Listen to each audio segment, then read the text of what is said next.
আরামবাগের সর্বপ্রথম NABH মান্যতাপ্রাপ্ত nursing home এবং NABL মান্যতাপ্রাপ্ত প্যাথোলজি এবং আয়ুষ্মান ভারত প্রকল্পের সুবিধা প্রদানকারী নার্সিং হোম সম্মুক্তা হেলথ কেয়ার। বিগত 11 বছর ধরে আপনাদের বিশ্বাসের সঙ্গী। ঠিকানা বসন্তপুর মোড়, আরামবাগ, হুগলি। দেখুন, আমরা চাচ্ছি যে কামারপুকুর পৌরসভাটা খুব সুন্দরভাবে যাতে আগামী দিনের জন্য আত্মপ্রকাশ করে। সেক্ষেত্রে আমাদের বিডিও সাহেবের নেতৃত্বে আজকে বিডিও সাহেব আমাকে বিধায়ক হিসেবেও ডেকেছেন, সেই সঙ্গে সঙ্গে উনি সর্বদলীয় বৈঠক রেখেছেন। সেই বৈঠকে সমস্ত দলের প্রতিনিধিরাই ছিলেন, থেকে ওনারাও পজিটিভলি আলোচনা হয়েছে। ওনারাও আমাদের যে প্রস্তাব আমাকে প্রথম বলতে বললেন যে কামারপুকুরকে কেন্দ্র করে আপনার কি চিন্তা ভাবনা আছে। আমি এই কামারপুকুরের নতুন পৌরসভাকে কেন্দ্র করে যা চিন্তা ভাবনা আছে সেই বিষয়গুলো আলোচনার মধ্যে তুলে ধরলাম। সেক্ষেত্রে সবাই সহমত এবং আজকের মিটিংয়ে সবাই মোটামুটি ইয়ে করলেন। সবাই এক্ষেত্রে বিষয়টা হচ্ছে আজকের মিটিংয়ে সবাই আমাকে বললেন যে আপনি যে চিন্তা ভাবনা করেছেন অত্যন্ত ভালো চিন্তা ভাবনা করেছেন।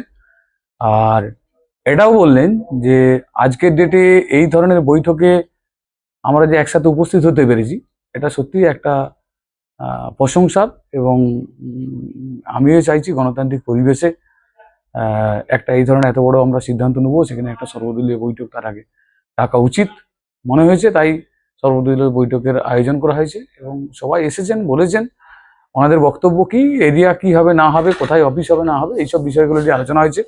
এবং বিএলআর সাহেবও ছিলেন, কারণ ল্যান্ডের বিষয়টা বিএলআর সাহেবই বিস্তারিত বলতে পারবেন। তাই বিএলআর সাহেবের কাছেও আমি বললাম যে আমাদের কামারপুকুরে কোথায় কত 1 নম্বর খতিয়ানের জায়গা আছে এবং কামারপুকুরে কোন দপ্তরে সরকারি কোন কোন দপ্তর, পিডব্লিউডি থেকে আদার্স যে সমস্ত আমাদের সরকারি বিভিন্ন দপ্তরগুলো আছে, জেলা পরিষদ থেকে আরম্ভ করে সমস্ত দপ্তরে কোথায় কত ল্যান্ড আছে, এটা আমি একটু তথ্য চেয়েছি। আমি বললাম যে আপনারা একটু তথ্য দেন, তাতে করে আগামী দিনে আমরা এই জায়গাগুলোর চরিত্র যদি জানতে পেরে যাই তাহলে আমাদের বিভিন্ন যে কাজ পৌরসভা অফিস থেকে আরম্ভ করে আরও যে আনুষঙ্গিক অফিসগুলো, বিভিন্ন রকম পৌরসভা হতে গেলে অনেকগুলো দপ্তরের জন্য অনেকটা জায়গা লাগবে এবং একটা ইনডোর স্টেডিয়াম হবে, যার জন্য প্রায় জায়গা লাগবে 2 একর, অর্থাৎ 5 বিঘা জায়গা লাগবে। তো এই 5 বিঘা জায়গাটাও প্রয়োজন হচ্ছে, সেই জায়গাটা কোথা হবে না হবে সেই সব বিষয়গুলো আলোচনা হয়েছে। এবং যেহেতু গোঘাটের উনি বিএলআর 2 আছেন, তাই ওনাকে সার্বিক গোটা গোঘাট ব্লকেরই আমি জায়গা চরিত্র জানতে চেয়েছিলাম। আর কেউ দ্বিমত নয়, আমি যে প্রস্তাবগুলো রেখেছি এবং যে চিন্তা ভাবনাগুলো এই পৌরসভাকে কেন্দ্র করে করেছি, এখানে কোনো ব্যক্তি, এখানে সব দলই ছিল কম বেশি। কংগ্রেসের পক্ষ থেকেও প্রতিনিধি ছিল, ফরওয়ার্ড ব্লকে ছিল, আপনার CPIM এর ছিল, বোধহয় TMC বোধহয়, হ্যাঁ TMC নেই, TMC কেউ আসেনি। আর বিজেপির পক্ষ থেকে তো আমি আছি বিধায়ক। তো যাই হোক, আমরা সবাইকে ডেকেছিলাম এবং যাই হোক অন্যান্য সব দলের প্রতিনিধিরা এসেছে। হ্যাঁ, না তৃণমূলের কেউ আসেনি, তো ওনাদের আসা উচিত ছিল আজকের ডেটে। তো এই তো বাকি দলগুলো এলো, খুব সুন্দর আলোচনা, সদর্থক আলোচনা হয়েছে। কোন কোন জায়গা নিয়ে পৌরসভা হবে বলে মনে হয়?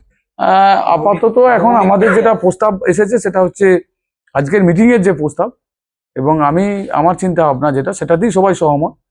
কামারপুকুর টোটাল অঞ্চল, সেই সঙ্গে সঙ্গে আপনার এই দিক থেকে কাঁটালি নিয়ে এই ব্রাহ্মণবেড়িয়া নাকি এই আমাদের বিডিও অফিসের পাশটা যে গ্রামটা, এই মৌজাটা, এই অংশটা নিয়ে একবারে আপনার এই মানধরনের আগের যে এই পোর্শনটা নেই, হ্যাঁ এই পোর্শনটা, আর সেই সাথে সাথে ওই দিক থেকে না, তারহাট তো অন্য অঞ্চল পড়ে যাচ্ছে, সবিচ্ছক পর্যন্ত, মানে অর্থাৎ কামারপুকুর পুরো অঞ্চলটা আছে। সেই সাথে সাথে এটাও হয়েছে ওনাদেরও একটা, এটা আমারও আবেগ বা মনের কথা, আর ওনাদের মধ্যে থেকেও একটা উঠেলো যে জয়রামবাটি বা যদি তাজপুর গ্রামটাকেও অন্তর্ভুক্তি করা যায়, সেক্ষেত্রে এটা তো একটা অন্যরকম প্রশাসনিক বিষয় এসে যাচ্ছে, যেহেতু আলাদা ডিস্ট্রিক্ট আছে বাঁকুড়া। তো নতুন জেলা আরামবাগ হচ্ছে, আরামবাগ জেলায় যদি কোনো কারণে কতুলপুর আসে, স্বাভাবিকভাবেই জয়রামবাটি তাজপুর তাহলে আরামবাগ জেলায় অন্তর্ভুক্তি হচ্ছে। সেক্ষেত্রে আমাদের কোনোভাবেই সমস্যা হওয়ার কথা নয়। জয়রামবাটি এবং তাজপুরকে নিয়ে কামারপুকুর পৌরসভা, অর্থাৎ কামারপুকুর জয়রামবাটি পৌরসভা, সেটা আর একটা অন্যতম নামের দিক দিয়েও আরো কামারপুকুর পৌরসভার নামের একটা মাহাত্ম্য আসছে। জয়রামবাটি কামারপুকুর পৌরসভা যদি হতে পারে সেটা খুব ভালো জিনিস হবে। তো সেখানকার জনপ্রতিনিধি বিধায়ক যিনি আছেন, ওনার একটা মতামতের বিষয় আছে, ওখানকার বা বিভিন্ন নাগরিক সমাজের মতামতের বিষয় আছে।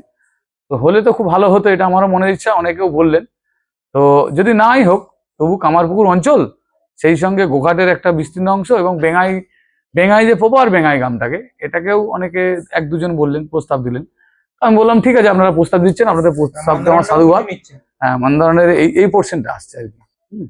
এই নিয়ে মোটামুটি আপাতত যেটা আলোচনা হয়েছে, মান্দারণ বলতে মান্দারণে আমরা ওই ইয়ে যাচ্ছি না, মানে ভিতরের দিকে যাচ্ছি না, বা আমাদের যেটা পর্যটন কেন্দ্র যাচ্ছি না, কারণ পর্যটন কেন্দ্রটা অলরেডি আমি পশ্চিমবঙ্গ পর্যটন দপ্তরের আন্ডারে যাতে যাই তার ব্যবস্থাপনা আনছি, মানে সে আরো উন্নত পরিষেবা ওখানে পাবে এবং পর্যটন কেন্দ্র অন্যতম পর্যটন কেন্দ্র হিসেবে আগামী দিনে আত্মপ্রকাশ করবে, এই নিয়ে কোনো সংশয় নেই।